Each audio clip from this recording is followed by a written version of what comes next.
What's up, everybody? Appreciate everybody still staying in the comments. We had a little audio issue.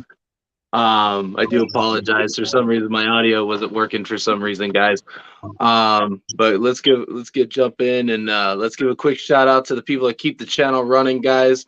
So we got Eden's Den. Definitely make sure to check them out on Instagram. Huge supporter of the channel, as well as Fry's Critters. Guys, make sure to show him some love out there on Instagram, Facebook.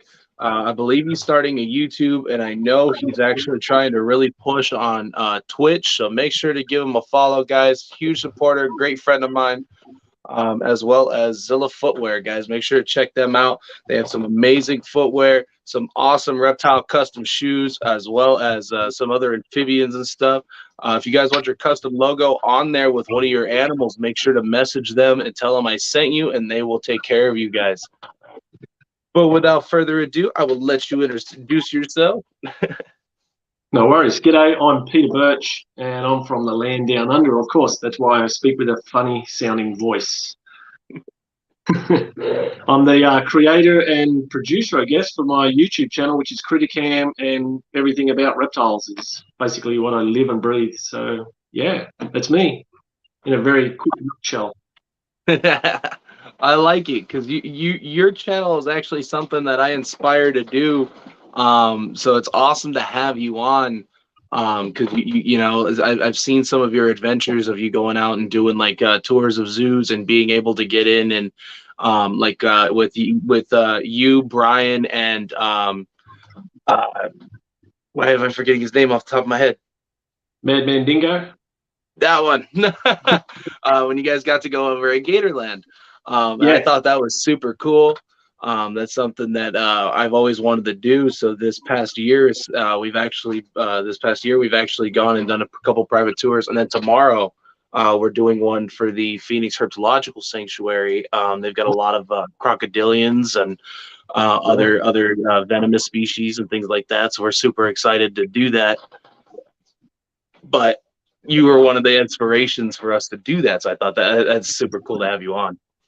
Awesome. Well, thank you very much. So very kind words, but it's just a madman that's in love with reptiles and just willing to go out and chase your dreams, I guess. That's all I am.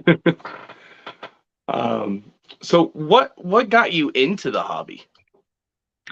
Some would say I'm almost as old as the hobby here in Australia. There really was no hobby. There was in 1997, that's when licensing came into being in New South Wales to keep reptiles and amphibians in captivity. Prior to that, if you had a lizard or a snake, you could get prosecuted. So everything changed in 1997 for New South Wales. I was one of the very fortunate few that already had reptiles prior to 1997. So I already had animals, I already had a lot of friends, a lot of good friends that were pioneers, I guess, in the industry that is now. And they've given me the knowledge and techniques to be able to, have a bit of a step up or a good standing, I guess, in the hobby to start with. And then the hobby's just grown from there. So especially since, 2005, sort of around then, that's when the albino carpets came into the captivity in the hobby in Australia, and that's where it really exploded. That's where the whole, you can't just keep just normal looking stuff anymore or specific localities. You can now keep these weird and wonderful different colours and patterns, and it just sort of exploded from there. And I've always been that guy. Whenever I bred things, I've looked for tiny little things that were a little bit different. And I usually held them back and then grew them up and then see if they worked out. Just little things to play with, I guess. Just things to keep my brain busy and keep me intrigued. And I guess that's one way to really you really forwarded that project, huh? Oh, for my projects, yeah, definitely. I don't know if you're familiar, but I work with the Antaresia species, which are the small the pygmy pythons in Australia. Okay. A good friend of mine who's now passed away, Rico Walder, actually coined me the dirt snake king, because when he actually came to Australia, he came and seen my collection. And he said he was so surprised that someone like myself would keep a couple of hundred of these brown and brown and brown and chocolate and brown snakes. So he called me the Dirt Snake King, the guy with the most extensive collection of dirt-coloured snakes. So that's That's actually awesome.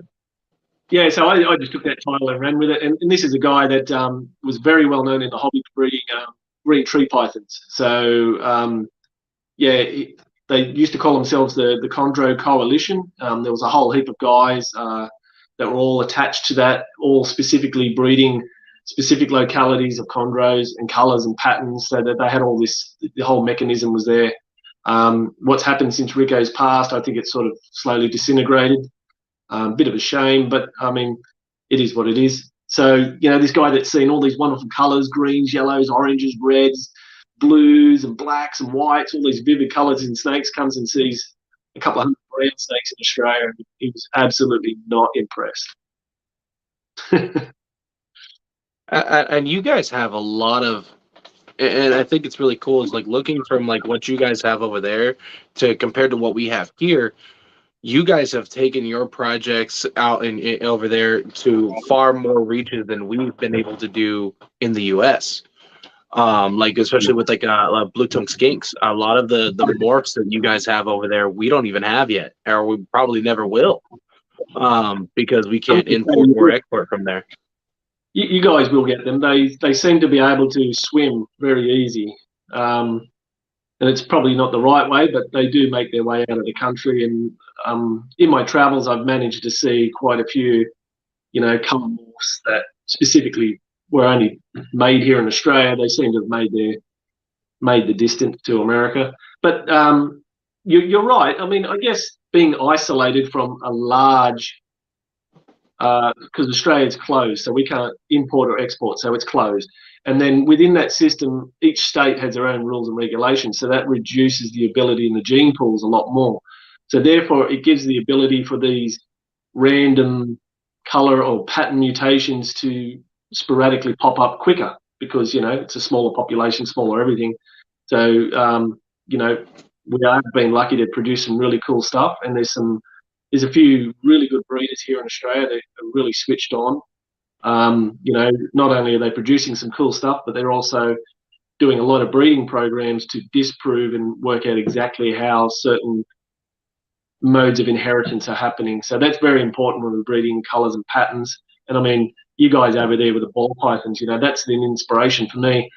There's another brown snake, brown patterns that's now got, I don't know, like 15,000 different colour pattern variations, and every year there's another 15 or 30,000 that pop out. It's just phenomenal. Sure. It's just absolutely mind-boggling for me. But also it gives us inspiration that we have the ability to produce some really cool stuff as well. So. Yeah, you guys have taken the bearded dragons. I mean, I've seen some really cool bearded dragons come out from over there as well. So to see a lot of what you guys work with over there, just being secluded out there, as where to like we have the earlier imports and stuff, and then what we've done with it here compared to over there, it's kind of cool when you look at it, and that was going to be my next question is, so you get to travel, you get to leave from over there to come to the U.S. and everything. So like, do you ever seek out like how the mutations look compared to how they are at home? Yeah. Basically, yeah. I mean, I'm always intrigued to see our native animals in other people's collections, see how you guys keep them, and what you guys think of them. I mean, a good comparison was I first started coming to the US on a regular basis about 10 years ago, and children's pythons and spotted pythons were like a $35 snake, and that sort of really didn't sit well with me because that's my passion, number one. But number two, it's really difficult to come up with those numbers. But now I can see that, they're a $200 to $300 snake again back in your hobby, which is great because that's sort of where they need to sit, because you guys can't get these as easy as us, You've got limited people breeding them, limited people having success, but the people that are breeding them are really putting the good groundwork in. and producing some cool stuff that I've never seen before over here in just Antaresia. So yeah, when I get to go over there and look at stuff, I mean, I went to Sandfire Ranch and seen Bob Malu's bearded dragons, and those bearded dragons were, things that we were looking in books back in the late 80s, early 90s. Was the Sandfire Dragon Ranch and how big it was, and Alan Apache was there, and Philip Jolly was part of it, as well as Bob Malu. This whole sort of enterprise, and they were pumping out frill necks and ridge-tailed monitors and tons of bearded dragons. And to go there and see this legendary place and speak and talk to these people, is absolutely amazing. And just to sit there and pick their brains, about how they made these, not only enclosures and the way they kept them and different techniques, but what were they looking for in the early days that led them to produce the cool stuff that you guys are producing now? So it's when you start peeling back, I guess, the layers of an onion, that's when you start to realize that you can see what was behind those mechanisms. And you start to realize a lot of people think very similar, but sometimes we don't go about it the right way to get the end product. So that's pretty important. But it's always cool to travel and talk to new people and new keepers. And like I say, sharing is the most amazing thing. Sharing ideas, thoughts, passion, love, and appreciation for all these critters, And I agree. That's why I love doing these interviews. Is I get to explore however like other people's passions and learn from like what their travels and things like that. So like that's why I like being able to like pick people's brains about certain things that they're able to do that either I myself haven't done or a lot of other people that watch the channel haven't done that maybe they never even thought about. Yeah, for sure. And just talking with you, I'm learning a lot already, and that's my goal in doing these with doing these interviews is to bring something. As long as somebody walks away from this and learns something, my goal is met. yeah, and that's the most important thing, that we always be open to teach and learn. Probably more importantly is the learning process.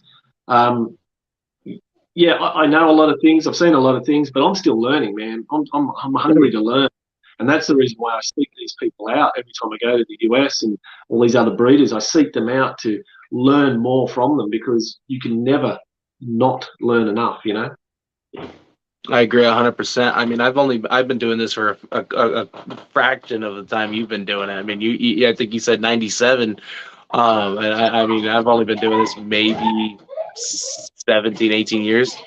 And so like, I still learn something new every day. Yeah, that's cool. That's cool. Like I've got some snakes that I acquired in 1995. So. Oh, wow. Yeah, they're still going strong. And I've got some blue tongues that I got in 93. So, like it's, I just wow. like the year. You started like a lot of the projects way back when, huh? Well, yeah, I'm just a private keeper back then, but I sort of twisted and turned and went in different directions as I grew.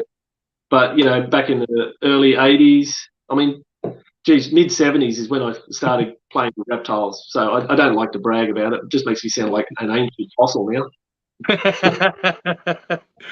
No, I mean that's awesome. So what all do you keep and work with?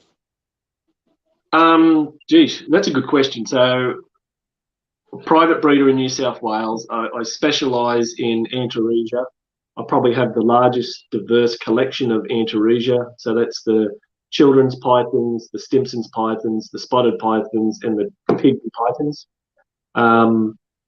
As well as I work with carpets, olives, blackheads, womers, basically all the pythons. I've got scrubbies. And, we keep, got quite a few blue tongues as well. So we work with blue tongues and shinglebacks and a few of the other small skink species, as well as monitors. So a bit of everything, really. Really. I didn't know you worked with monitors. That's actually really cool. Yep. So I work with Varanus brevicorda, which are monster monitors. They're huge. They're massive. They're they come in adult size at about 25 grams, and they're about probably 3.5 inches, somewhere there. And 20 grams is like an adult mouse size. So these things are tiny. They're the smallest monitors in the world, and they're absolutely gorgeous little things. Right through to I work with some of the bigger monitors as well. I've got Lacey's and Perendi's and all that sort of stuff too. So a bit of everything.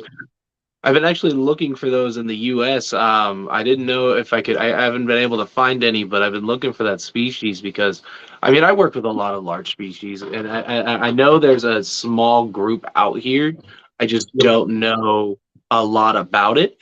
But I'm trying to find them because I would love to like have a pair of them. Yeah. Because we work with mangrove monitors, which is the Varanus indicus. Yep. And then we have a couple others, just more of the commons for the U.S. of like the Niles, the savannas, things like that. Yep. And we want to expand more into the larger aspect as well as the smaller. So we want to get like the Aggies and stuff like that. Yeah. Um, Yeah.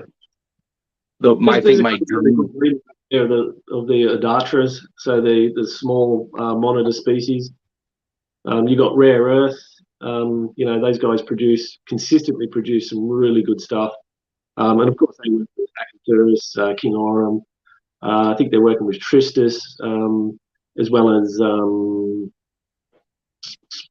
maybe even Corda linearis. I'm not really sure, but they work with quite a few of the smaller monitors. I think the Brevicauda are very difficult in Australia to get, let alone anywhere else. So if they've got a representation over there, that's amazing. That'd be awesome. Right. The one I've been really looking for is the earless monitor. Oh, okay, yeah. My friend of mine, JTK Reptiles, Brian, out there in California, he got one. Yep. And he was only able to manage to get one or two. I think he got one or two. I'm not entirely sure. I've only seen one. But they're just so uncommon for the in a pet trade, even for the U.S. that it's so hard to try to find them. But I mean, they're so cool being an aquatic monitor, but being like a smaller species. Yeah, no, So they look like living dinosaurs to me, like a little mini dragon with their little scales. They're super like the fine. scale is rounded. Mm-hmm. There was a few of those coming into the country probably about 6 or 7 years ago. I think the US, because I did see a few in a couple of people's different collections because they're all wild caught at that time. But it'd be nice that it's calmed down and people are reproducing them. And there's been a couple of people that have reproduced them over there, which is amazing. Well, it's just like the Indicus. I know a lot of them are actually wild caught imports. Yeah. And I found out that I am one of only 10 people in the U.S. that have actually been successfully able to reproduce them in captivity.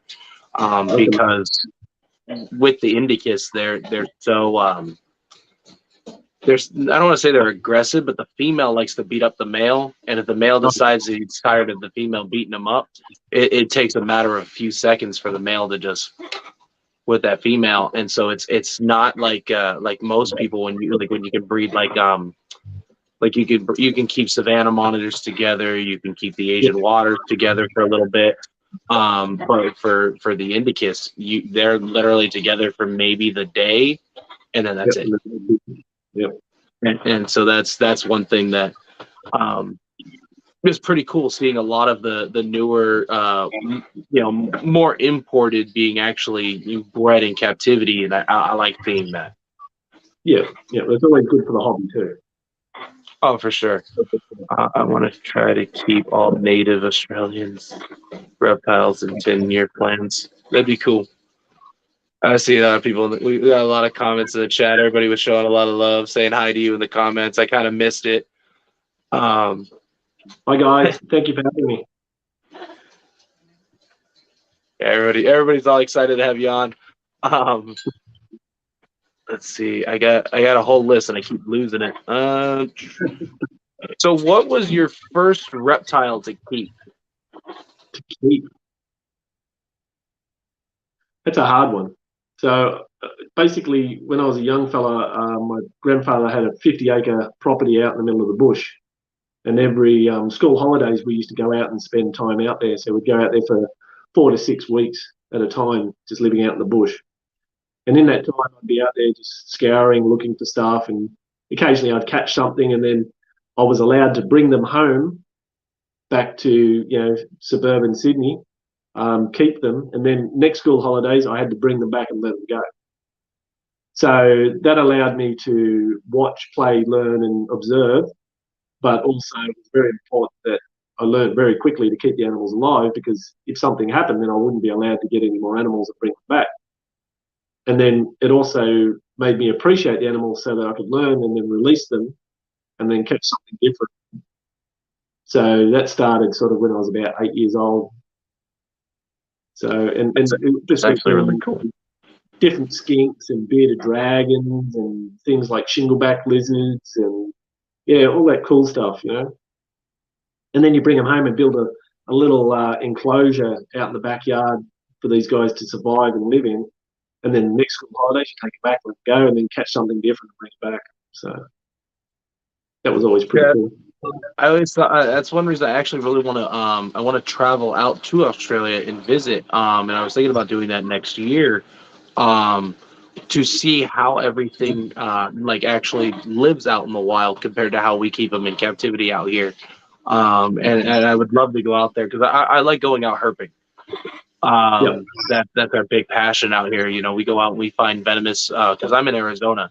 So in Arizona, we actually have, if I'm not mistaken, 26 venomous species, just native.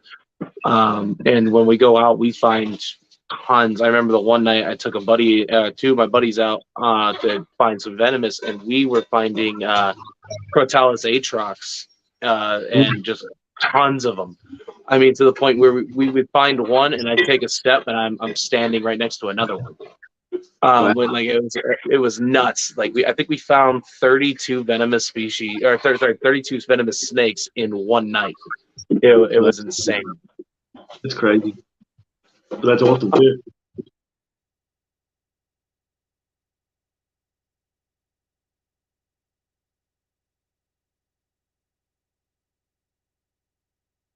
So, what is your favorite species to work with? I know you work with a wide diversity, but what would you say is your absolute favorite?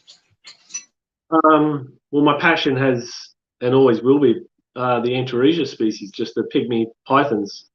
That's just my thing. I really appreciate them, and like I said, I've got some of those snakes that I've had since 1995, and relatively on the outside, they're just normal looking snakes, just normal, good examples of those particular species. Whereas these days, everything's about colours and patterns, and does it carry 2 genes, 3 genes, 700 genes, whatever. For me, it's just the natural beauty of a wild type. I really appreciate. So it'd definitely be the small pythons. They got a lot of aggression compared to the big pythons. Got a little bit of a small man attitude, but they're great little snakes. I absolutely love them. So that's where my main passion is, and I really get a lot of satisfaction from working with those guys. So yeah, that's it.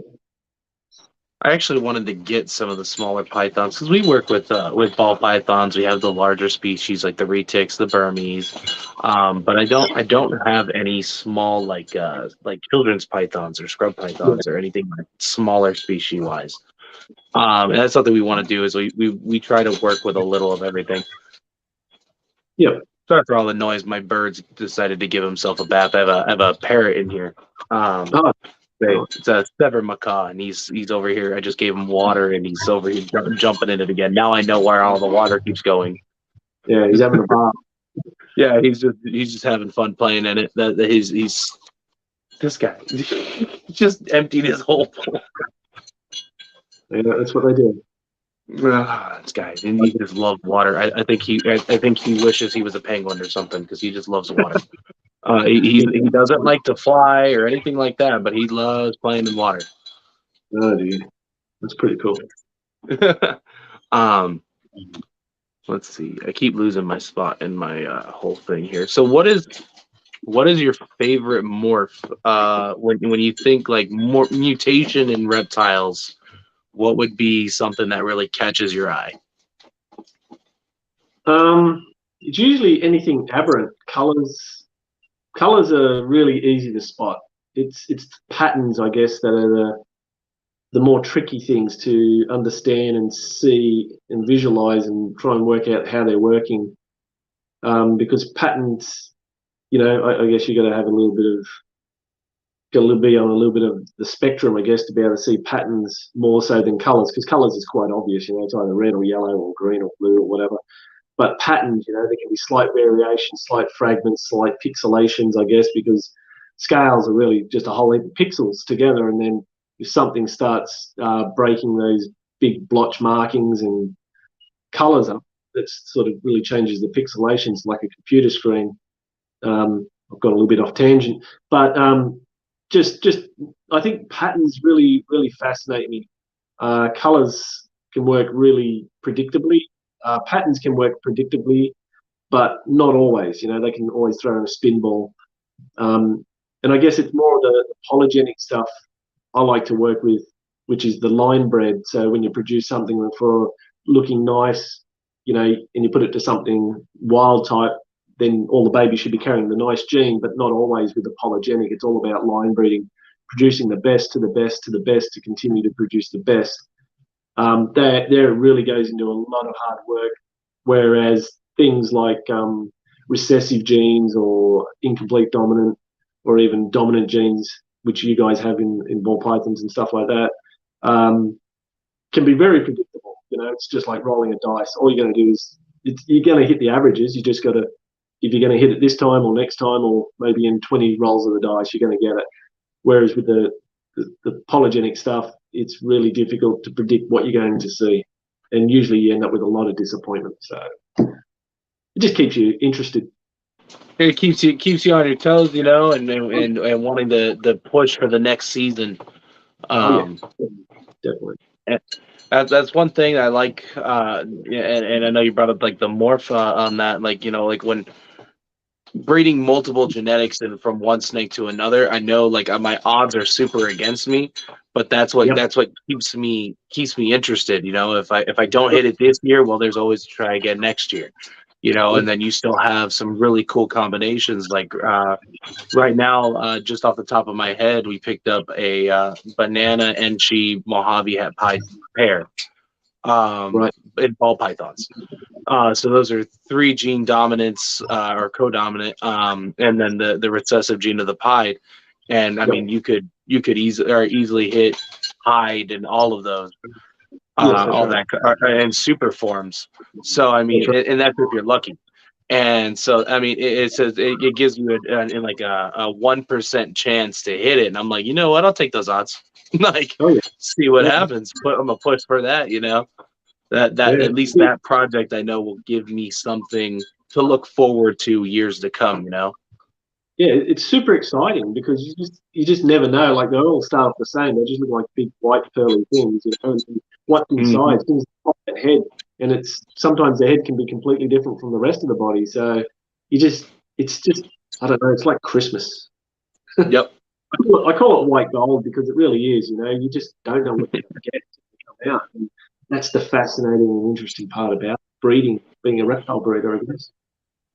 For sure, and that's one thing I like. And the only thing I dislike is that it takes forever for certain things to hatch. Like for sulcata tortoises, it's over 100 days. What is it? I breed chameleons, and chameleons take almost 9 months to hatch. Yeah, the lace models and Parentes are nearly 260 odd days or something. So, yep, that's similar to the Indicus as well. They're up there as well. It takes forever. It's almost like you got to put them in there and try to forget about them, or else you're just going to be glued to your incubator just waiting. Yep, constantly doing the search and doing the peer through the windows. We had before I started really like vlogging everything, we had something pretty cool. One of the ball pythons had a almost translucent egg. And instead of just a little window, it was almost completely like translucent. And we got to see the entire development. And that was before I started literally vlogging it all. And it's something I really wish I was able to like every day take a picture or like a small video and like you watch it grow day by day. because it was just really cool to see. Yeah, that would have been awesome. That's one thing I always kick myself in the butt is I'm still new to social media and everything. You know, I've been keeping for a long time. I've been breeding for years, but I never did social media. I always just kind of kept to myself, and you know, I took pictures and had fun, but I never really did like YouTube or Instagram, or I barely started Facebook. I think like 2 years ago, if that. Yeah, it's sort of a necessary evil, I guess, these days for most breeders. I mean, at the end of the day, would you make, and I mean, you guys are a perfect example. You guys make large investments. Would you make an investment with someone that you've never seen how these animals are kept or produced? I mean, everyone likes to make sure that everyone else is doing the right thing. So if you promote yourself in a positive manner and show everyone what you're doing and be open and honest, then it should increase your sales. So it should be a great thing. Whereas people that don't share a lot, or they, you know, only show snippets of certain things, you got to really question what their motives are sometimes, or what's going on in the background. I mean, I produce rodents as well, and you know, I don't know how many people that breed rodents and you've never seen inside their rodent facility or shed or whatever you want to call it, or their building. How many times people have shown their pictures, and I've shown people my pictures of my facility, and it's all out there on the intrawebs for people to look and scrutinise. But I got nothing to hide. This is how I do things, and you know, hopefully it increases the welfare of everyone's animals, not just mine, but everyone else's animals. Like, you know, it's just trying to raise the bar and constantly, you know, keep. For me, it's about doing better and better and better, bettering myself. It's not about rubbishing or talking crap about other people. I just want to better myself, make sure I'm doing the best I can. And if other people look at that and want to join in and be better, then that's great. That's great. Can only be good things. Because just like you guys over there in the US, constantly being scrutinised by the animal welfare people, you know, we're going to get that too. We're starting to get that here, but we're going to get it probably worse than you guys, because we already have a licensing system where we've got to, you know, basically ask for approval to have animals, pay for that privilege, and then also we've got to sign off saying that, you know, this is where we live, this is where we're keeping our animals, and at any time they can come in, the authorities can come in and cross-reference and double-check what we have, which is it's a crazy system. And then, you know, what I can keep here, some of the stuff, like Chris Fry lives in Queensland, some of the stuff I keep here, he can't have, and vice versa. Some of the animal species he keeps, I can't keep in New South Wales, which is crazy. But that's just how the system is. Yeah, when I was told that you guys had permits for everything, it kind of blew my mind, because I mean we have something similar, but it's per state, like what you can and can't have. Like from in Arizona, we can keep venomous, and we only have to have a hunting license, but we can only keep native. And then of course we can only have a certain amount per one or per species, which is like normally like 4 per species. And then, you know, if you look over, but we can't have anything imported or exported. So whatever's in our state for venomous, that's it. Like you can't go to Texas and go get albino. You can't, you know, an albino Atrox or anything like that. So we're kind of the same on that aspect.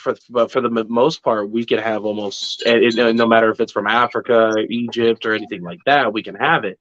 So when I think I got so accustomed to that when I heard that you guys you can only have you're like, I knew you guys couldn't import or export, but I was under the assumption for the longest time, whatever's in Australia, period, you can have.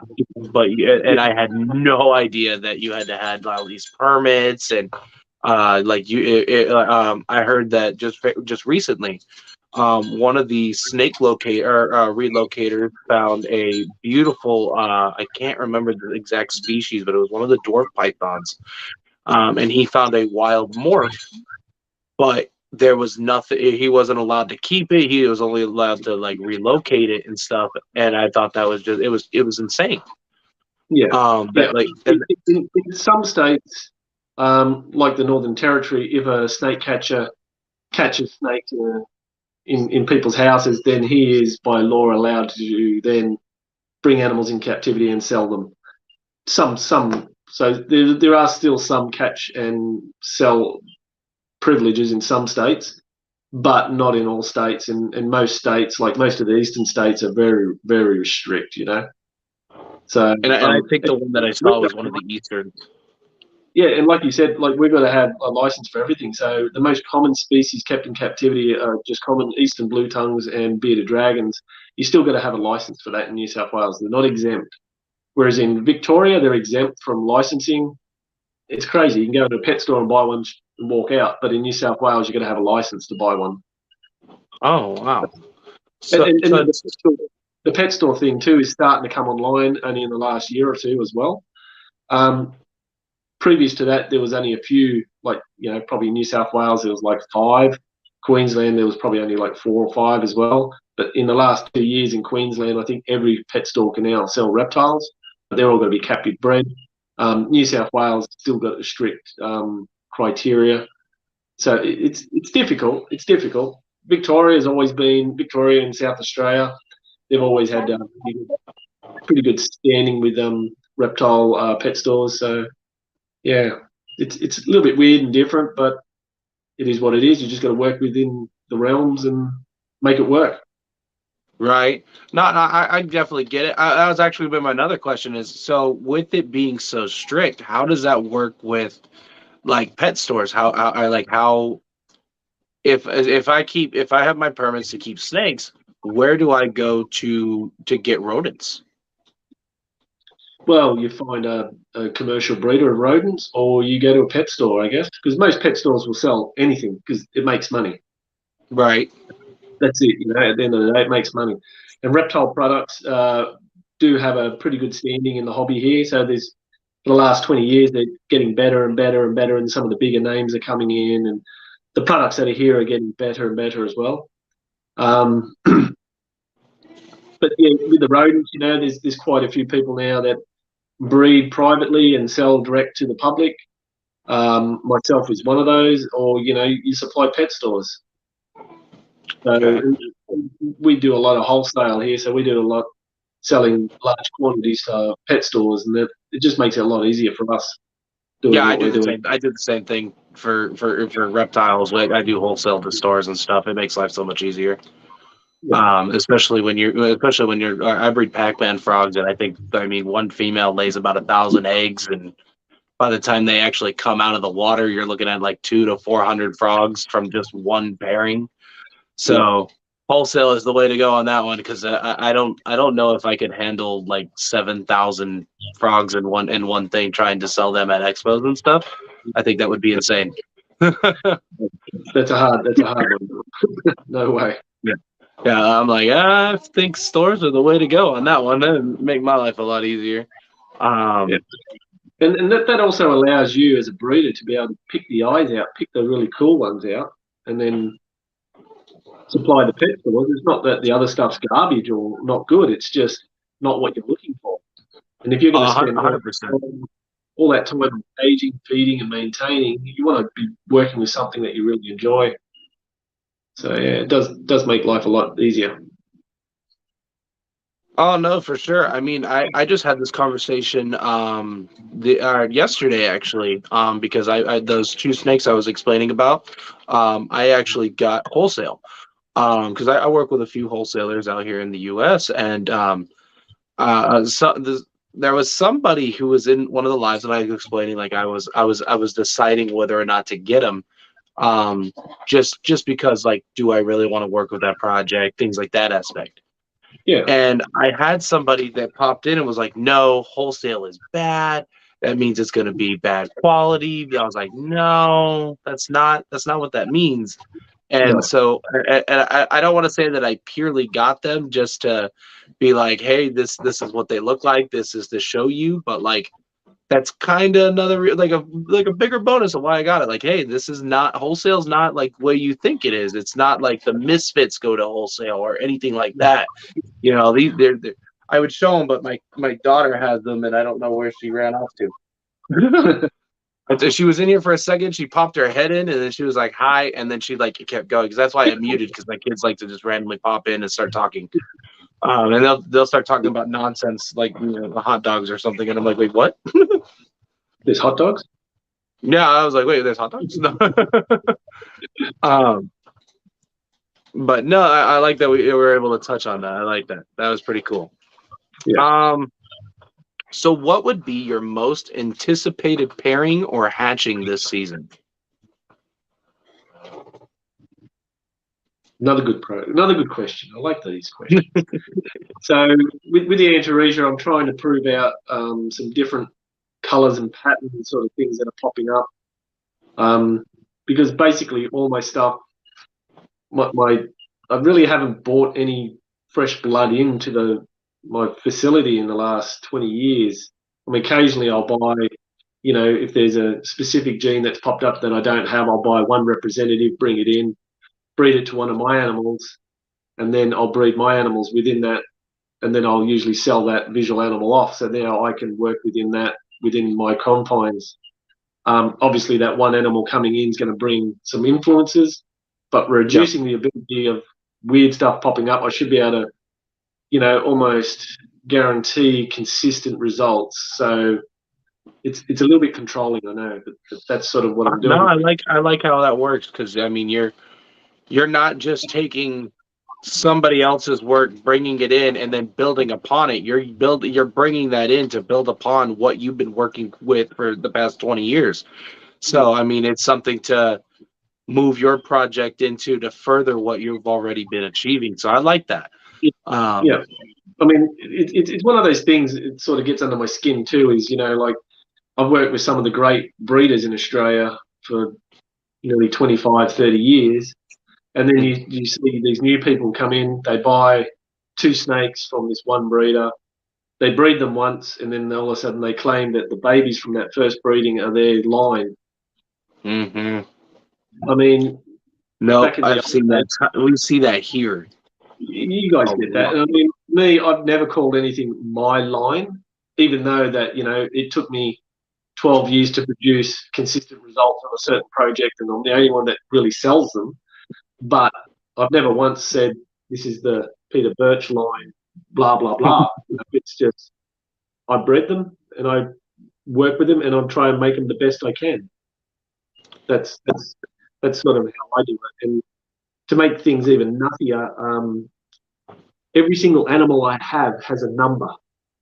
So that number can now, I can always go backwards and go, if I produce something here that's really cool and different, I can go back and see its parents, its parents, its parents, parents, parents, parents, parents. So I can go back, right back to whatever it is, 2005 or something crazy, 2003. I don't know. And I feel you have to do that when you're line breeding that like that. You kind of have to have that track record of everything.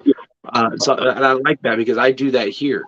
So and everybody's like, oh, you're over complicated. You're overcomplicating things, and I'm like, no, like if there's something that happens, like something pops up weird, in this, like one of my genetics, for ball pythons, so some reason, and I found it took me forever to find out where it started coming from, and it was one of these females I got was an import, and I found out due to who I contacted who I got it from. Now it was an African import, but it was a Volta ball python. So they found them off the side of the Volta River. So when they brought her in, she was already really, really big when I got her. I mean, sitting at 5,000 grams. Wow. She was huge, and I just assumed that the guy just overfed her. But then after talking with him, I was just like, wait a minute, like you actually paid for an import. That's where it came from, right? So I found who he went through, and for the import, I had to go through all that. And now I've got, just random babies that I can track back from that. And I'll look at from that female to the male breeding to another female and compare the size difference, same genetics from dad to normal mom to, dad to another normal mom. But the one carries Volta and the other one doesn't. And I'll hold the babies up and you can see the size difference The Yeah. feedings are the same and everything, but the sheer size difference from the egg to all the way, it's insane. Yeah. So I like, and I would have never known if I didn't keep all of that track work and all that paperwork to be able to look back a couple years back. Records are important, and I mean, so here's an example. So every time I breed snakes, I put a card on the cage. Mhm. It'll have the parents. It'll have every time they've mated, every time they've done anything, shed, poop, whatever. And then usually on the back of the card, I'll write the results, or on the front of the card, in this case, you write the results of the breeding of what they've produced and whatever. And, I've got to have boxes and boxes of this sort of stuff laying around, which drives my wife absolutely nuts. But I'm the guy that writes everything down. So if I'm doing something or I've got something in my head, I'll just scribble on pieces of paper. So there's paper everywhere, scribbles and stuff. And if I've got a thought, I'll write stuff down, or, and who knows where that's going to lead to, in some instances. I had to start typing because I have chicken scratch, so I can barely read my own handwriting. But so I scribble all this stuff down, and then in 2011, actually, I had Nick Mutton and Justin Jolanda that came to Australia as well, and we went herping up in Darwin and spent some time up there. It was just after they'd finished. They released the first carpet python book, which the second book is out now, which is absolutely amazing. They just released the first carpet python book, and we were talking, and then they came here, had a look at my animals, and that time of the year, I had snakes laying eggs, I had eggs hatching, so it was all happening, and they're like, oh, do you keep records of this and that? And I said, man, check this out, and I showed them. And they're like, gee, how much of this stuff have you got? And I went, how much do you want? This goes back. And they're like, holy crap. And they said, would you want to join in and we'll write a book on children's pythons? And I went, hell yeah, So all that data that I had for 15 years, and then these guys went back and put some hobo loggers in, or some temperature loggers for maternal incubation and some bits and pieces like that, and we formulated all our information together, and we chucked together the complete children's python book, which was absolutely pretty cool at the time. So yeah, you never know where that stuff's going to go. And for me, it was just, I already had it. It was really written down. I would weigh individual eggs. So I'd separate the egg mass, weigh individual eggs. I'd measure them, the width, the diameter, and I'd number the eggs, and then you'd cook them in a certain way, and you'd see if there was temperature zones in those egg trays, if it affected the sex ratios, and when they hatched, then you would measure, weigh, neonate and sex them to see sex ratios, as well as check the sizes to see if the egg mass size would predict the size of hatchlings. And I had all this weird, wonderful information, that went back, and tons of data. And I used to just have like big notepads, and I'd just sit there and write it all down. And then the worst thing is, I bought an ultrasound machine, because in the US, it's a big thing for you guys with carpet with the ball pythons. Over here, no one really does it here. So I thought, okay, I'm going to try this. And I came back and I started ultrasounding all my Antaresia coming into breeding season, and looking at follicle development and measuring, and then writing all that data down, and then, counting numbers, and then seeing once, what I would see in the early days, if that was coming through when egg production came through, and seeing how much of a useful tool that was for these smallest pythons, like ours are probably this big, whereas, good ball pythons like this, size. Oh yeah. So it's all relative. The information became useful. It probably wouldn't have. It would probably just be landfill. But it did become useful, when it was taken and put into the right application. For me, it was just a weird nutter just scribbling down lots of senseless information. But to me, I had an end goal. I was trying to work out certain things. So there I'd collect all my data, and then I'd sit back and look at it all. And, because the problem is, you talk to people, and some breeders don't know how to tell the truth.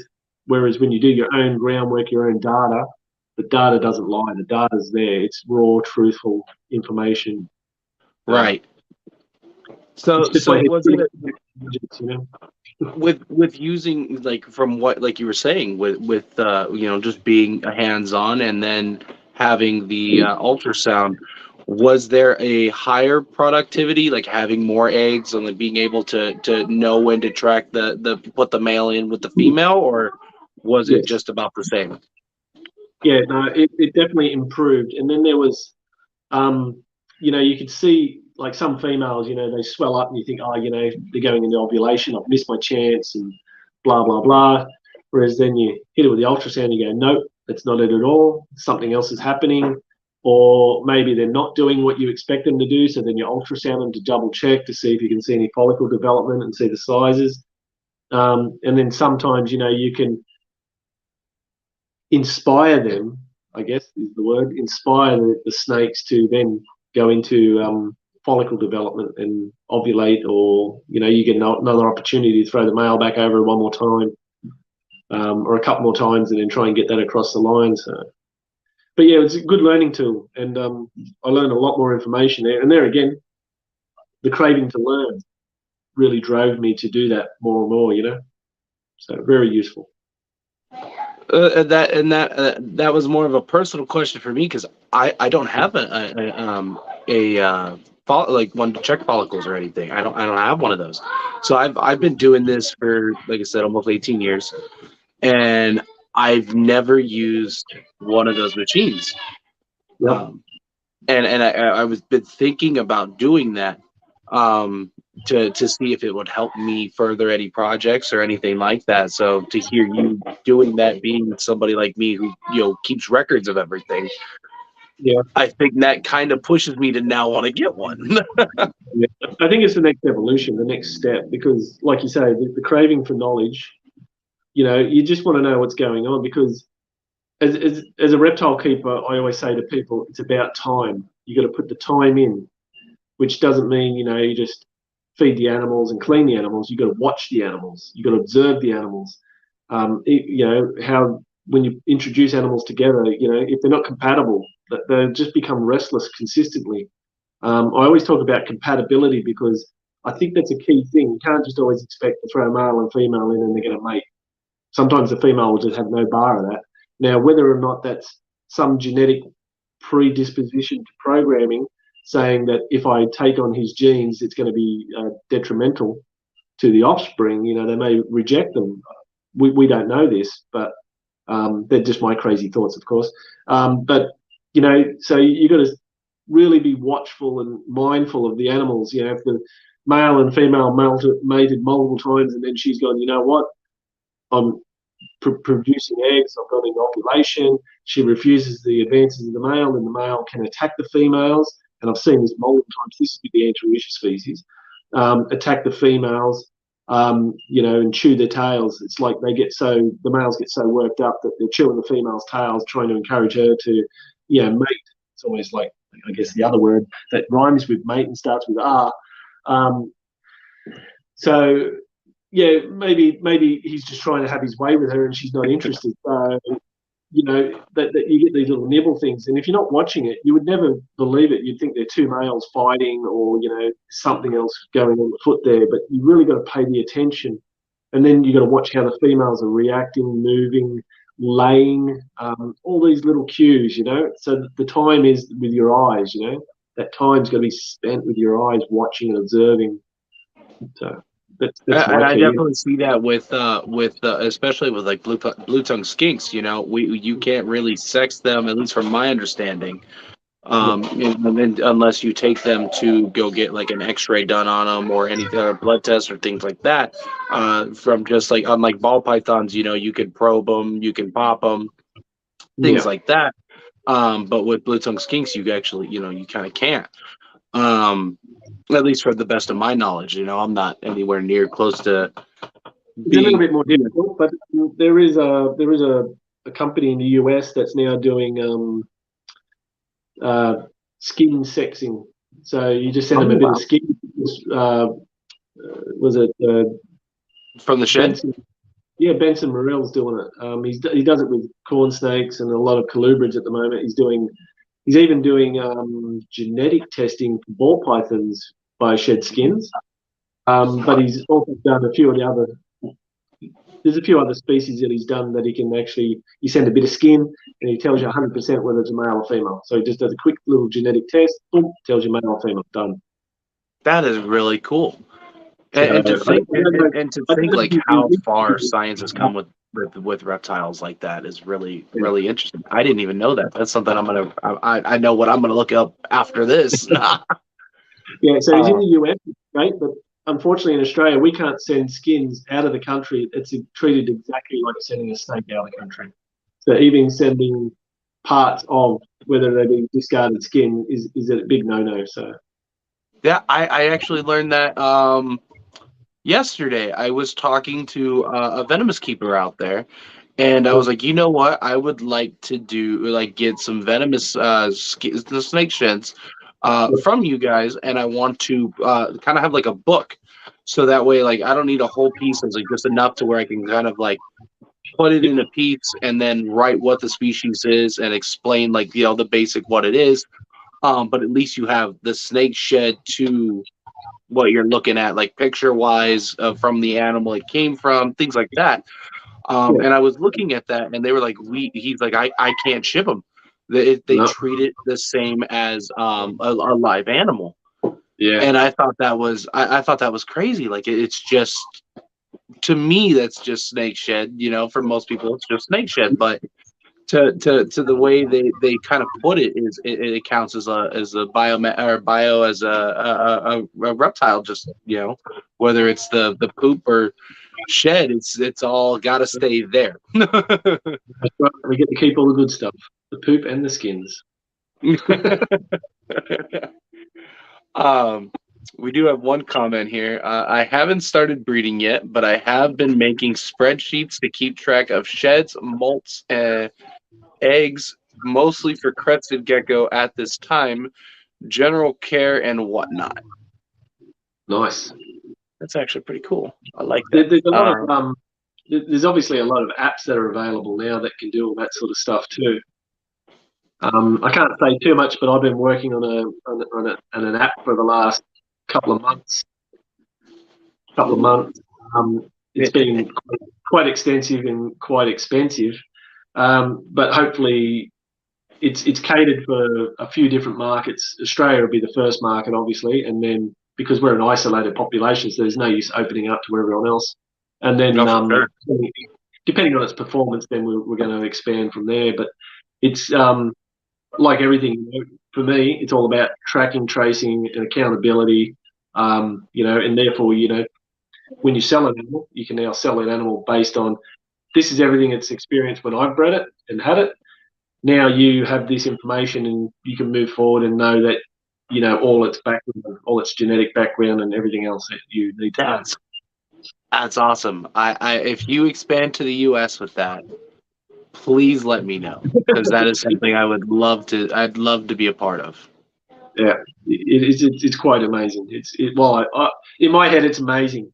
I've just got to see it. You just gotta get it on the app. Yeah, I love it. yeah, the app's coming. So we just got the beta is out at the moment. So we're still playing with that. But after that, then yeah, it'll be the next part. So it should be awesome. That's awesome. I'm gonna be looking forward to seeing that. Because I know I got a lot of friends out there, Fry's Critters, and a few other people out there that I feel would be huge into having that. Yeah, Mitzi, that'd be cool, right? That's something, I feel that would save so many trees for me because I use so much paper. Oh, yeah. Me too. And it'll probably save all the mess that I've got laying around too. It can pack it all into one little usable. Everyone keeps in their pocket anyway, so let's make it work. Right? Why not? It might as well. Yeah. So I have one. So in all of your travels, and I know you get to do a lot of like outreach to do like see some pretty cool animals.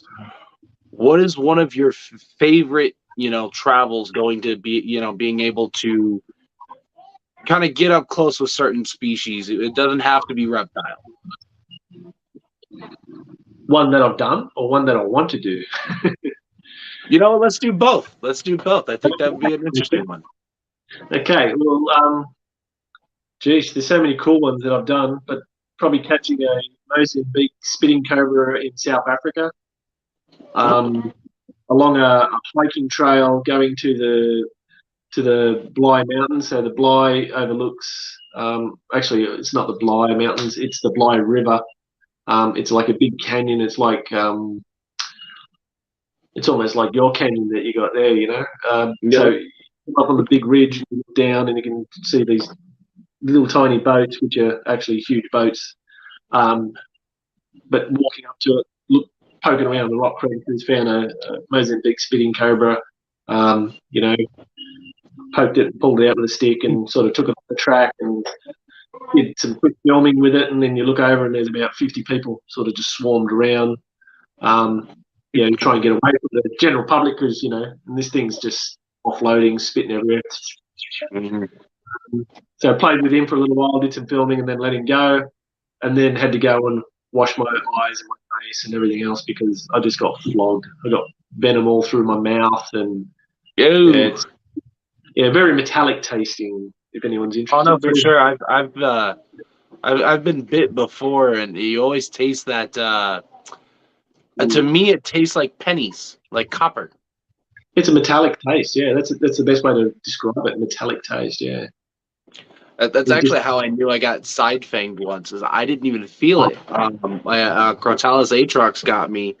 I've actually been bit so many times in my life that my body actually got grew up with a natural antibody to fight the venom. Because I was always that kid that was like, hey, I'm not supposed to touch that, but I'm gonna do it. Do it anyway. So I'm the opposite. So obviously, when you become exposed to certain things, you either become a little bit more immune, I guess. Whereas I become hypersensitive. So as the more times I'm exposed to it, the results are worse. They get worse and worse and worse.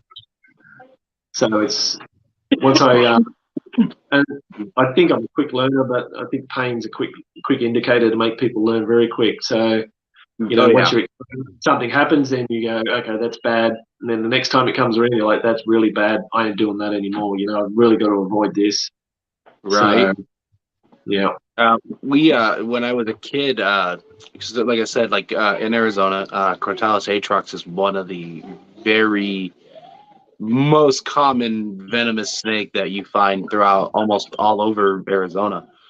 And there was a few hiking incidents. I stepped in a bush, boom, stepped right on one, hit me in the leg.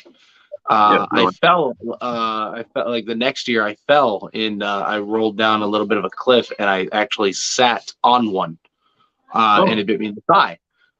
So I totally it was totally justified to get bit every time because I either stepped on them or sat on them. I'm a big dude, so I get it. I would bite me too. So there was a few bites that way, and then as an adult, I think I've only been bit three times. Once was I was trying to help a atrox out of chicken wire. Oh yeah. And he was cooperating, it was backing up. It wasn't trying to bite me. It was doing it was letting me manipulate it. And then one of the people's dog came out and they screamed, and I think it startled him, and he whipped around and boom, right in my shin. And I was like, "Yep, was that? I should have secured the head." But I was having him I was trying to not. I was trying to get him to not freak out, and I wanted him to cooperate more. But I didn't want to pin him, and I should have, but there was just so much tight space, that whole 9 yards. After that, that's actually how I found out that because of how many times I was bit as a child, that my body actually grew a antibody for the venom. So it treats it as if it's just like a common cold. But I still get the side effects, like the sweating, the nausea, and things like that. but other than that, that's about it. It's a mild effect, is the way I can explain it to people. Yeah. It's not like yeah. Oh hey, I just got. I know there's one guy that everybody talks about who gets injected with the venom, and he's just like, yeah, I'm immune to everything. Yeah, that's Tim. Yeah. And so like I haven't, I'm not that crazy yet, but when it comes to Aatrox, like I get the effects and I have to deal with it, but it's not too bad for me after this point. And whenever I have been envenomated, that's the one thing I remember. One of the very first things is that metallic taste that you get in your mouth every time. Like it's quick too. And it just tastes like pennies to me. Yeah. Is the best way I can describe it. It's just like weird pennies. That's awesome. Yeah, Well, I guess please. that question. Obviously, I want to go to Komodo and Galapagos. They're the two big ones.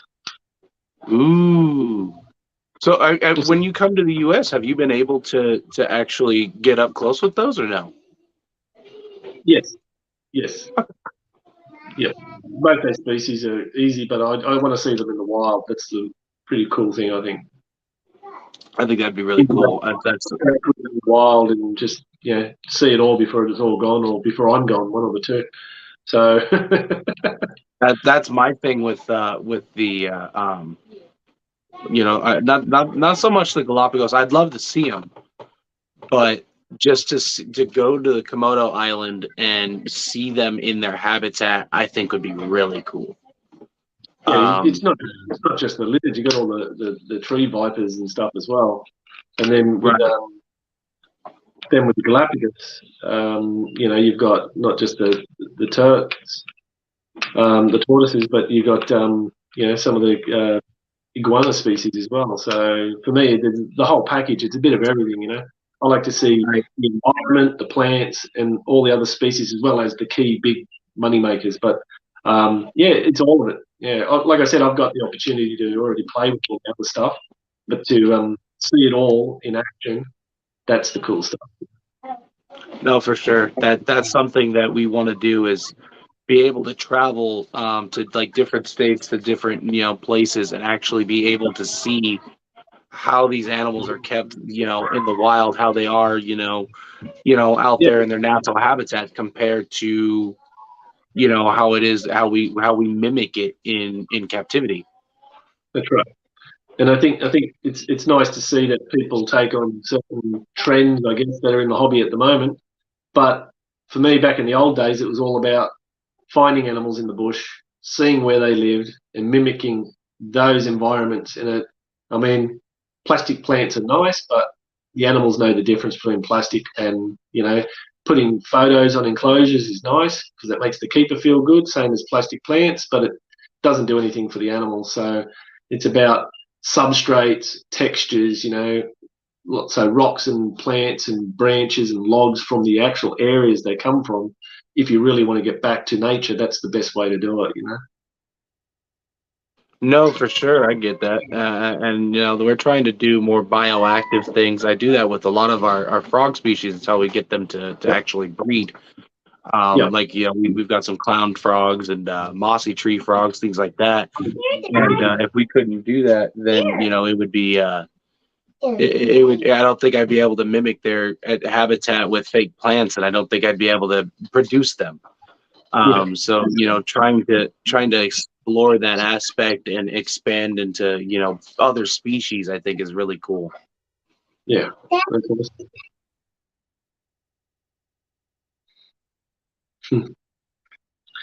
The pleasure of children.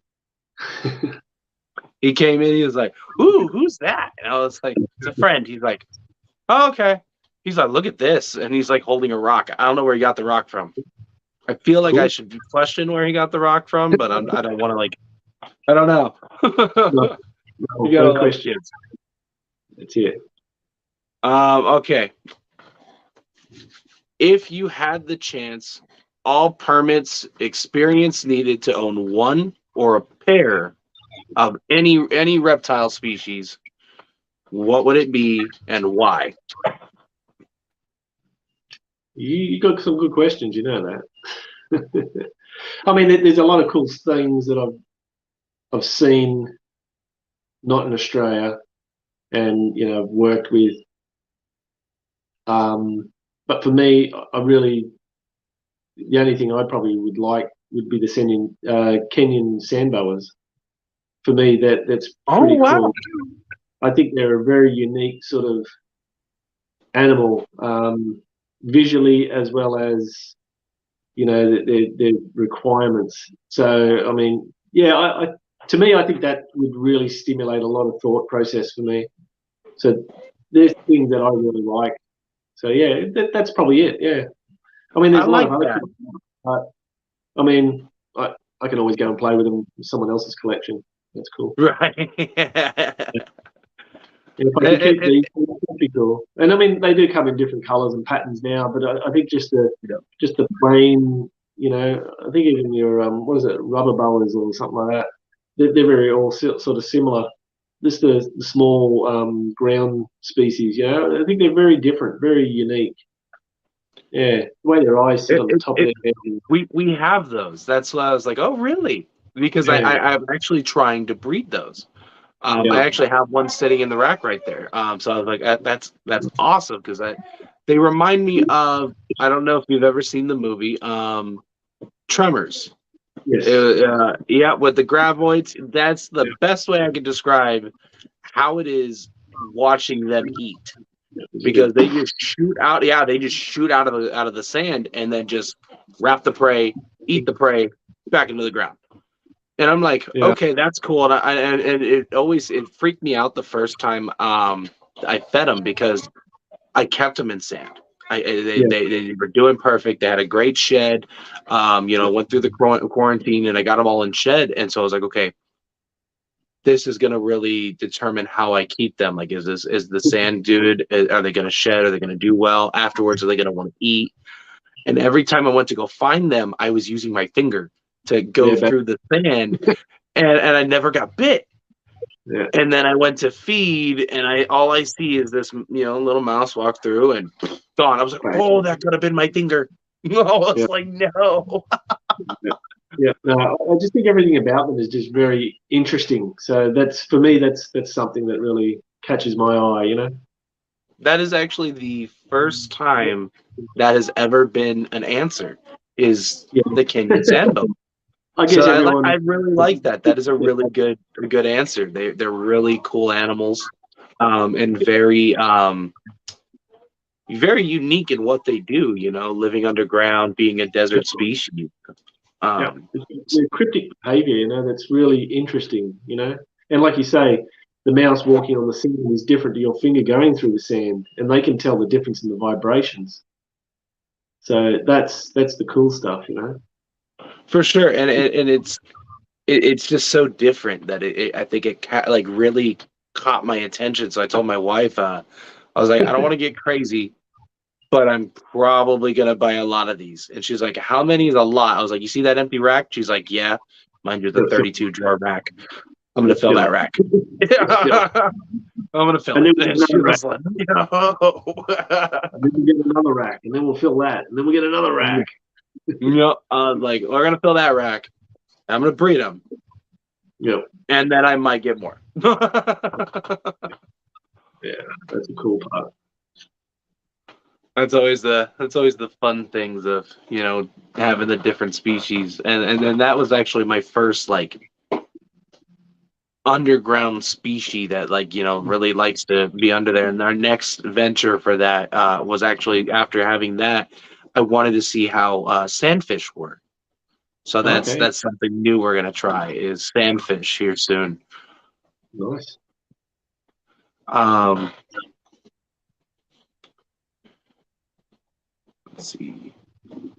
So I like this question here just because it's a different perspective than U.S. answer. Yep. If somebody came to you, and they want to get a first family reptile, and this is for both a snake and a lizard, Yep. what would your recommendation be for a first pet snake and a first pet lizard? Well, my first question would be how old? What's the age bracket? So Let's if say we let's say 10 years and older. Okay, 10 years and older is different, yeah. So if you're under 10 years of age, I would recommend blue tongues because two things. They're quite easy to keep. They have very low sort of requirements. And the second thing is they're quite durable. They can almost take human punishment very well. So they will definitely survive. Things like bearded dragons and small snakes, because the kids are going to be playing with them and all the rest of it, probably wouldn't survive for an under 10-year-old.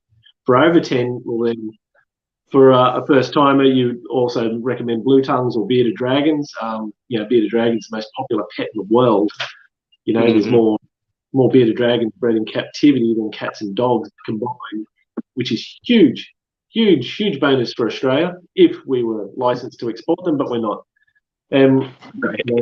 It's a crazy way to do it. But anyway, so bearded dragons are awesome. They make great pets. They're quite easy to work with as long as you hit those key things: temperature, food, calcium, UV light, all those bits and pieces. Good diet, very important. You're going to have an animal that can live up to 8 to 10 years if you do it right.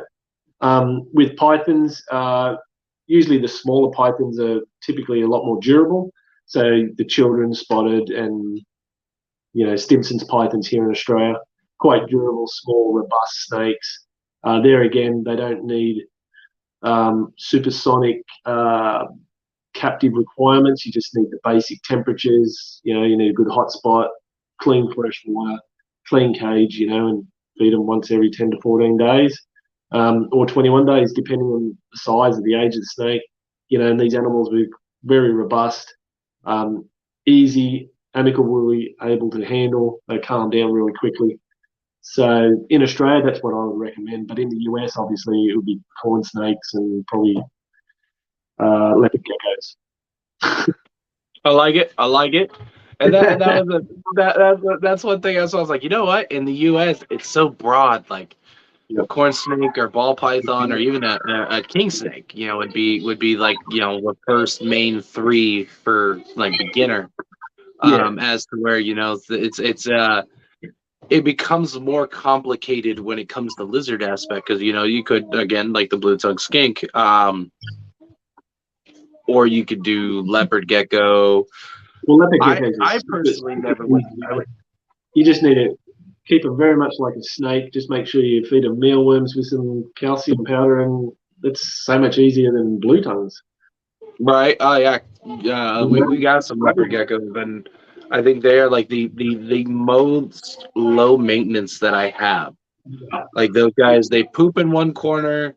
They eat a little bit, and then that's it. Like they're not super hard to take care of. Quick wipe out, put So back, low, and they're so good. easy. Kids can And what's juggle cool is and what's cool is I it. like about the crest or the leopards is you can actually leave a little cap of calcium powder in there, and they'll lick it up and eat it as they need it. Yeah, And I always thought that was really cool. it's so easy. Apologies, kids are having to dispute over there on who gets to have a piece of paper apparently. So, Okay, well, fair enough. kids. It's living paper. um. So, what is your goal as a breeder? You. I guess there's two things. Like I said, we produce quite a fair bit of snakes for wholesale, so that's obviously an income. And then there's all the pretty patterns and coloured stuff I produce because that's a passion, something I'm interested in. So there's two prongs to it, I guess. With the colour and pattern stuff, we obviously sell that as well.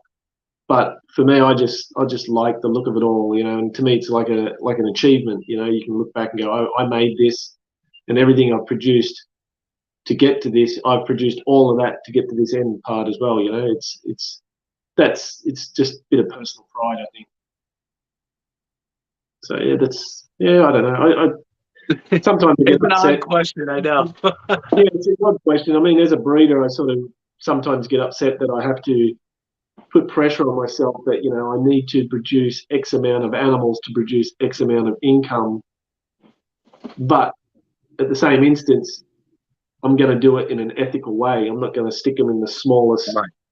enclosure required, feed them the least amount of food, give them the least amount of temperature, clean them the least amount of times possible just to get eggs and to get babies out of them. I'm going to do what I normally do is treat them like I treat all my animals to the best of my ability. If they produce, they produce. If they don't, they don't. Doesn't mean if they don't produce, then I flick them.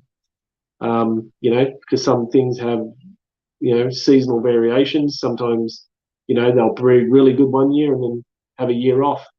Other animals, if you keep the food up to them and keep the conditions up to them, and keep them in a really good environment, then they'll produce year after year after year and never miss a heartbeat.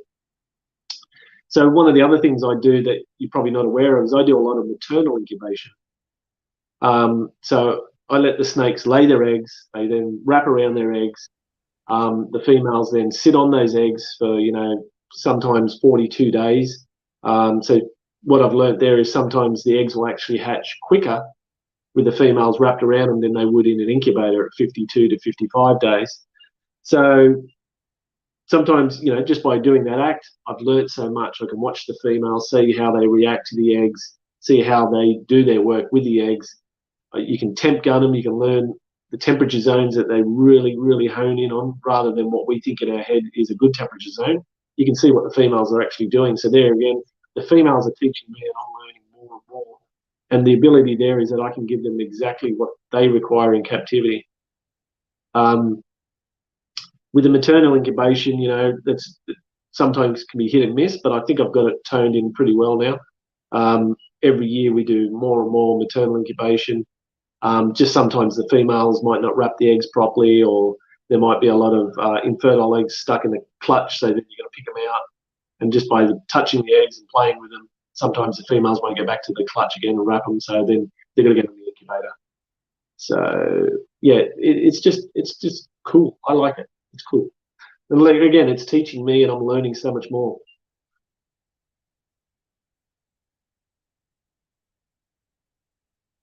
Sorry.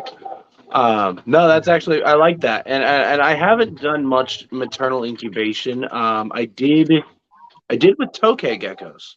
Okay, yeah. And that was really interesting to see the swap of that, how the dad really takes care of the eggs, Yeah. and protects the nest, you know, and then they're actually one of a few reptiles that actually will sit there and take care of the eggs, Yeah. up until they hatch. At Yeah, least that's what I mean. lizard-wise. If you didn't do that, you wouldn't be learning that. And that's the crazy thing is we miss so much by bringing animals into captivity sometimes because we're too quick to harvest, collect, whatever, because we want to maximize our results. Maybe we're not supposed to maximize our results because there's such a high mortality rate in nature. You know, we need to sit back sometimes and just let nature run its course. No, and that makes sense. I know I've had or I've heard this topic before where, like, you know, and one question that always pops up is, like, to cut the eggs or don't cut the eggs. Oh, okay, yeah. Um, and that's, I know that's a big thing. Yeah. You know, even especially even in the U.S., I see that so much amongst you know, younger breeders, where people have only been doing it for a short time. You know, like, what do we cut the eggs? Do we not cut the eggs? What's the goal behind cutting the eggs? Things of that nature. Um, and I'm kind of curious. What do you just let yours come out on their own? If they don't make it, they don't make it, or do you cut? I used to wait until the first one or two heads would pip, and then I'd go through and just take a little, basically pinch the top of the egg and just take a little Hmm. snippet, take like a little fingernail out of it. I know I see Hmm. everyone chopping big holes or Yeah, I've seen cutting. You that. know, it almost makes me feel sick when I see that because the egg is a pristine capsule Mhm. you know, for this embryo to make it into life. To cut that prematurely, you're allowing everything to get in there that shouldn't be getting in there. So anyway, back in the old days, I used to do little snippets, and I used to sit them in there. They would emerge over the next couple of days. With maternal incubation, I don't cut any eggs, and usually what happens is the first one will pop its head, and within 24 to 36 hours, they'll all be out of the eggs, and there will be nothing left behind. So typically when you cut an egg, you're stopping the development phase. So the baby will try and absorb as much as it can, as quick as it can. And the thing is, you've now opened it up, so the baby's not trapped anymore. You can't stay in there and have to absorb it. As soon as you cut the egg, the baby can now escape, which means it can drag everything else out. You can have all these catastrophes. And I've seen it all, and that's the reason why I sort of don't do it anymore. I just let nature do its thing. If they come out, they come out. If they don't come out, it was meant to be. They're not coming out. Okay. So it's a complete flip, I guess, of what I used to do. But there again, I don't want to. And the other thing is too, if nature says that they can't escape out of an egg because there's no egg tooth or something like that, or maybe they shouldn't be around because I'm going to let them come out because they don't have an egg tooth, but I know that, so I'm going to cut them every year. Does that mean they might also have other issues that they shouldn't be surviving with? I don't know. You know what? I never thought of it that way. That aspect, I've never thought of it that way. So that's a good. I like that I asked that because I personally I do cut. I cut and I do a little slit. Just to make sure. And I normally wait for like ball pythons. They only go for 60 days. Most times they pip and start coming out around 50 to 55.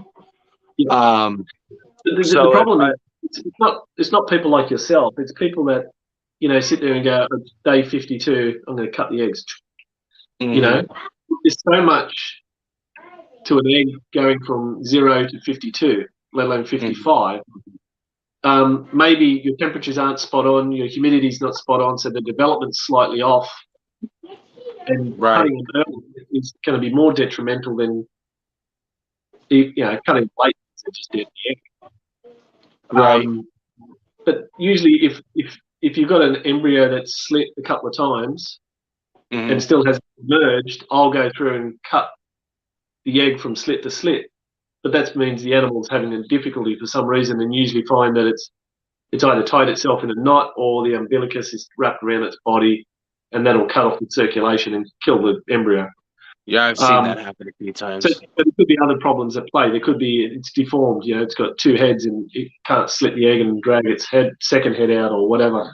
So there's so many things. I mean, there's more than what we can put down to as humans.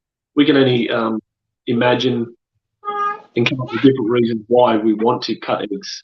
I don't know. Is it good or bad? I don't know. That's just what I do these days. But when I see people go, it's day 42 and they hack a big hole on top of the egg and they break all the blood vessels and you see blood streaming all over it and they go, no, it'll survive. There's a big likelihood that it may survive, but there's also a large likelihood it may not survive. Right. And then they'll put it, there's something wrong with the incubation, that's why it died. It's not, no, it's because you intervened. Yep. I've seen and one thing I've noticed and the one that bothers me, I think it bothers me the most, is they wait to day 50, day 53, or between that range, and specific to ball pythons, and instead of just cutting a little window and to see what they're doing, they take it a step further and they pull the snake out. Yeah, and then allow it to slither back in if it so chooses, or leave it out. And I think that really bothers me, seeing that, because that's you're not only just looking in there. Now you're actually pulling them out way premature than they're supposed to be. So me personally, but by day 55, I normally see a lot of slits. Some of them are already pipped out. So I just cut little, like you said, just pinch and snip off, and now there's a good way they can come out, and I don't have to worry about one of the egg tooth maybe breaking off or something on that nature to where they can't get out, and things like that. Like you said, like the umbilical problem. things of that nature. And that's actually saved a couple snakes of mine. Is I've seen like everybody else was out of the egg. This snake was sitting. One particular I'm thinking of was just this last season. It was sitting on top of the egg and it was ready to come out, but it's just sitting there, and I couldn't figure out why. And I finally just opened the egg up. It absorbed everything it could, but the umbilical was wrapped right there at the end of the tail.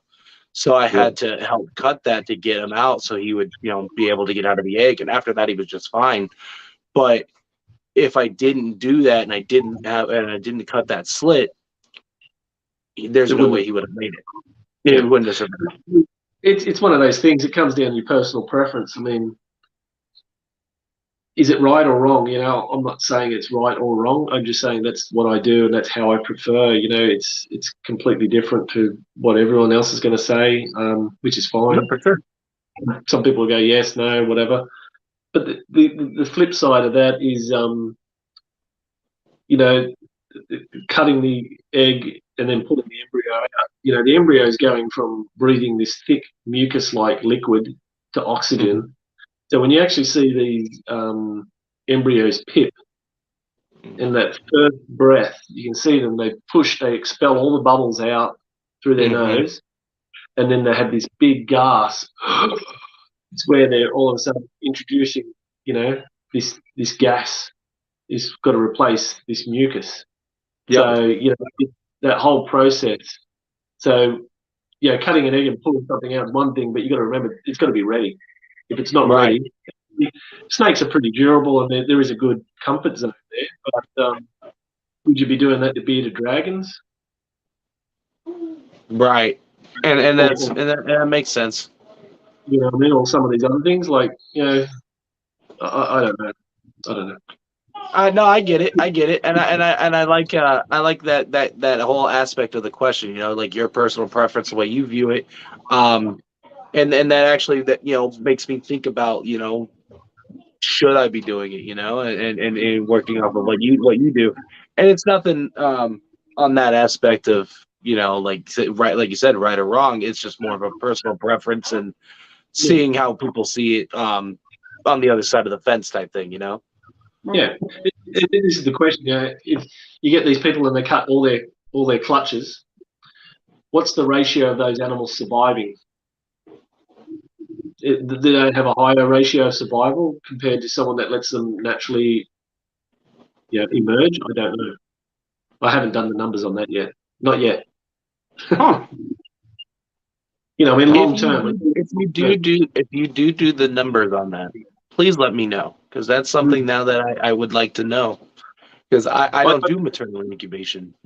So with the Antaresia, the reason why I did it is because when I was working with a particular gene, the animals were coming out kinked.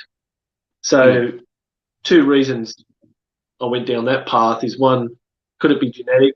Could it be temperature related? The difference was, when you got 60 clutches of the same species in an incubator and two of the clutches, you have a high kinkage occurrence and they seem to be genetically linked, but everything else is fine. So it's not temperature. So then I went, okay, then how can I make this better? I can't genetically make things go away, but I can outcross. So I did some outcrossing, which worked. So I got animals that weren't kinked, but the problem was that they were weak. So I thought, I'm going to go back to nature and let these things maternally incubate. Then they're maternally incubated, hatchlings come out bigger, heavier, and more robust, so a little bit more life in them. And then when they have their first shed, they're more willing to feed more aggressively. And that's how I sort of worked out some of the kinks in one of these projects. And from that, I did everything I could, looked at temperature, changed the way I incubated things. So I went from temperatures to completely going back to Mother Nature for incubation, and then I outcrossed. And I took a 100% het, threw it to a wild type, produced a whole heap of 50% hets, and just took the gamble and threw a couple of 50% hets together and started producing, strong, vigorous animals that would maternally incubate their own babies, and then the babies would just pop out. So it reduced all the kinkages. So. I'm gonna have to try that. You know, we've got some normals that I would like to prove out for some heads and stuff, and it's nothing that would like really Yeah. cause any problems if they didn't had anything. It wouldn't hurt the business side of it.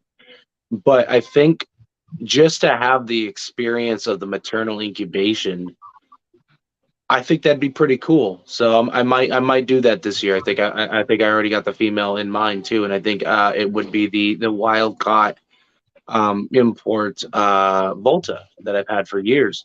Um, I think that would be really good to see. That's something because I got her as an adult, so I'm sure she probably had some clutches out there, so she would definitely know what she's doing. Yeah, I mean, And it's programmed. You'll be surprised. I mean, I've got animals that I'm what seventh, eighth generation captive bred animals, maternal mm, incubated. It's programmed into them. that's You know, actually really cool. and I, you I just might mentioned. I might try that. I think you just mentioned it there. That's the key reason why most of us, cut and do things a little bit different is because we've got to make money out of it. And that changes Right. the way that we think about it. And I run a business, I produce animals to make money as well. But I just went, you know what? Sometimes, take a little step back and see where this takes me. It'll either take me forward or it'll take me backwards. Um, I'm a little bit of a risk taker, I guess, in that attribute, but if I've given them the right opportunities to lay that clutch of eggs in a nest box, and then they can stay in that nest box and look after them Mm, for that full term, that's perfect. And a lot of people then turn around and go, "Oh, but the female, you're not feeding her while she's sitting on eggs. She's sitting on eggs for 50 days. mm-hmm. You know, if there's something wrong with your feeding regime and you can't afford not to feed for another 50 days after she's gone, into that breeding cycle, my animals stopped feeding in May, and then they're still sitting on eggs now. They Mm. will come up, they'll feed aggressively and get enough body weight to go back in and do exactly what they've done year after year. And I've got some females there that I've done maternal on 5 years in a row. It's actually a really interesting way to look at it. I like that actually because So yeah, it's I've different. never thought of it that way. Yeah. And I mean, I can go in there now and do a video and open boxes with females sitting on eggs, and go, here's 40 females sitting on eggs. And most people go, oh, that's crazy. Well, it's not crazy. It works. No, I It mean works. you have the formula and you have the history behind you to prove that this has worked and not only has it worked but it actually helped fix one of the problems like you were explaining with like the kinking for that certain project. So to Definitely. have the mother maternally incubate that really helped that project alone. And it saved the not only the babies but on top of that it proves that internal incubation was a little superior to just normal put them in an incubator. Yep. Yep. And I mean, it takes away, a lot of the control for us, Hmm. because we want sterile, we want this, and this. I mean, you obviously got to be cautious about that when you set up your nest box. But the same thing every day, like in the last week or two of incubation, I can open the box. The female will be wrapped. I can open the box, like lift the lid up, get my finger and poke the female and push her out of the way and check it and look at the eggs. And I can poke the eggs, and just by touching the eggs, I can tell if they're right. But I never add any humidity or moisture to the lay box. I just let her do her thing. She knows exactly what she wants and how she wants it. I let her do her thing. If she wants to add moisture, she can go out, get a drink of water, go through the water and drag some of that water back. And that's what they've done. Go through the water and drag some back. But 90% of the time, if it's too humid or humid like we would incubate in an incubator, it causes Hmm. huge mold outbreaks and spores and all the rest of it.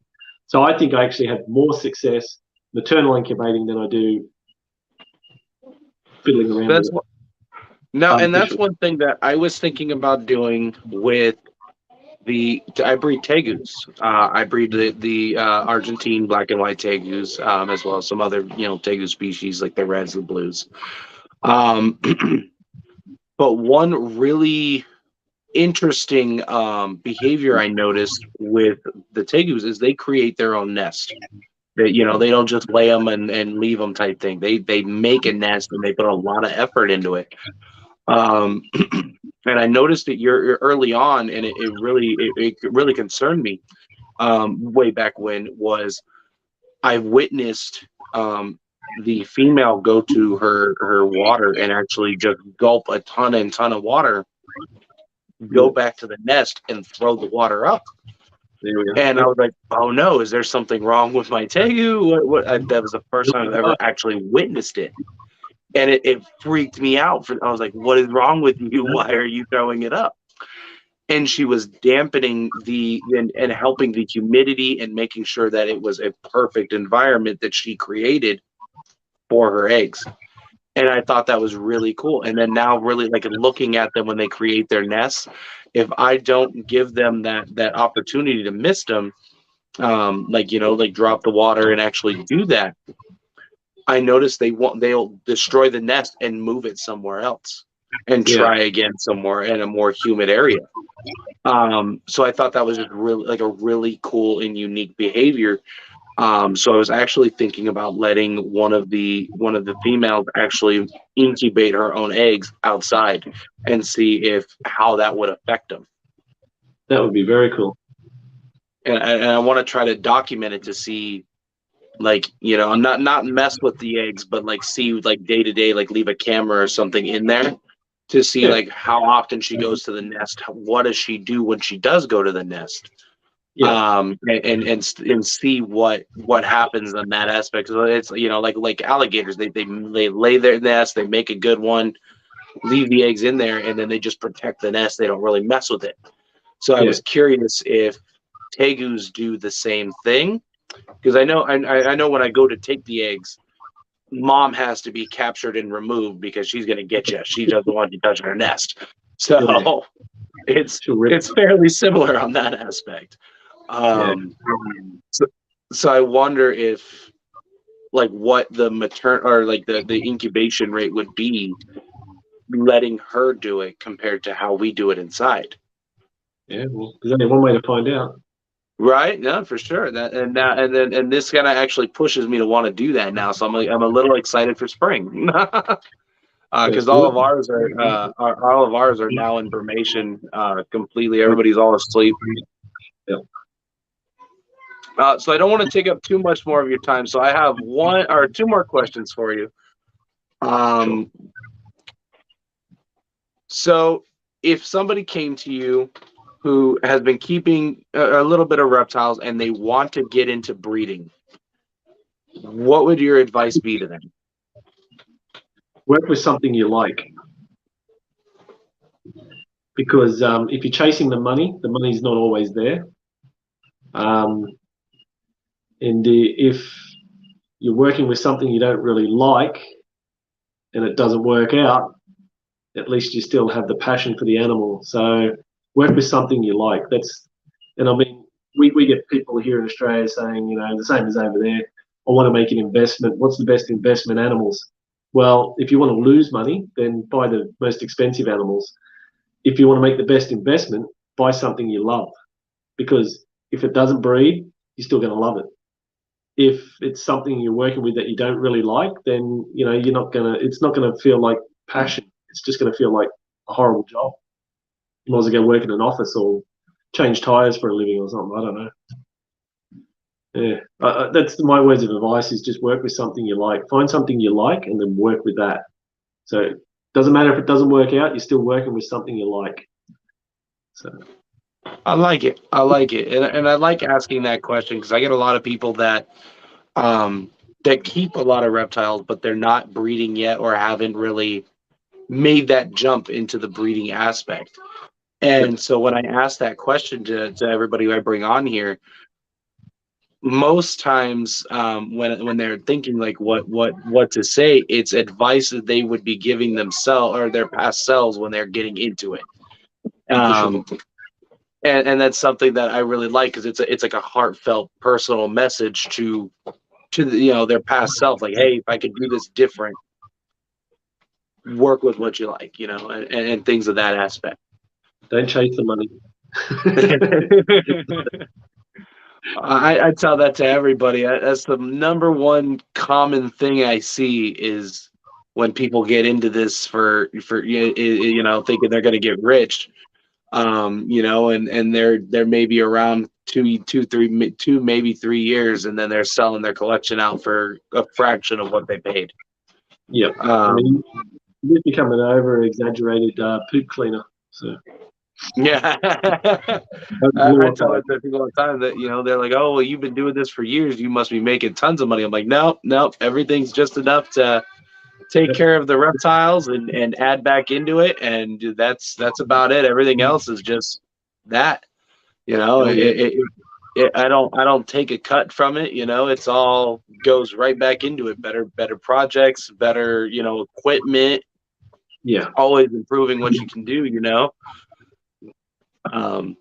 But that's the way I normally see it. A lot of people. I just saw it just this last week. A guy has been he was buying up all the snakes he could for the past year, and now he had 52 ball pythons, and he that was it. He finally said, "Hey, I couldn't get them to breed. I can't do this. I put too much money into it," and he sold them out. I ended up picking up one of his pieds as a $500 pied. I picked it up for $100 because he wanted it gone, and it was insane. Like just to see like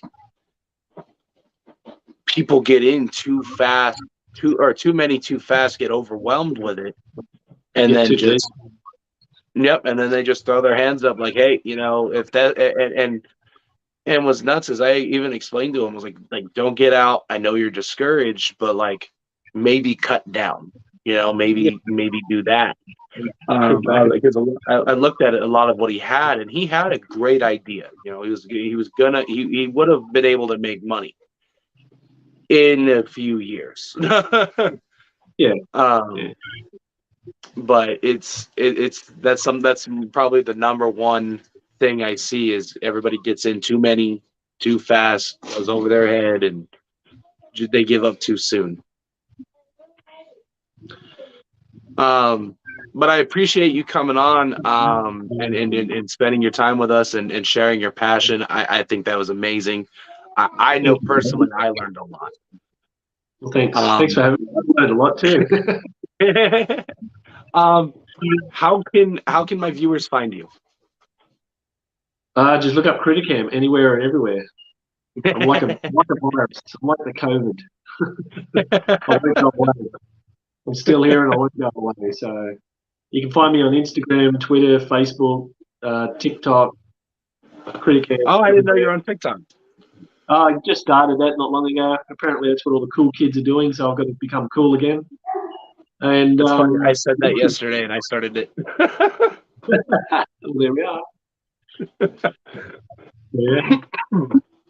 Well, I appreciate you jumping on. This was probably one of my favorite lives of doing. It was a lot of fun for me. I know I learned a lot, and I hope my viewers learned a little bit from this as well. But no, this is great. And I hope to maybe get you back on later on and talk more and kind of see what's going on over there with some of your awesome projects and maybe dive a little deeper into some of that. I think that'd be really cool. All right. Well, thank you very much for having me. I really appreciate it. Thank you. Well, all right, everybody. I appreciate everybody in the chat. You guys, all the support. It means a lot. It keeps us going. We just started this YouTube back in February. Really started pushing in February, and to be where we are from that time to now is simply amazing. So I appreciate everybody in the comments. You guys keep us going.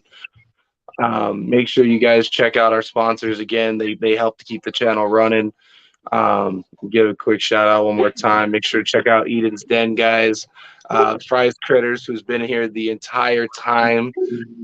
I appreciate you, brother Chris. It means a lot. Zilla Footwear, you guys make sure to check them out if you guys want some awesome shoes. They are crying in the comments right there. Chris is like my brother. You know, he's always here.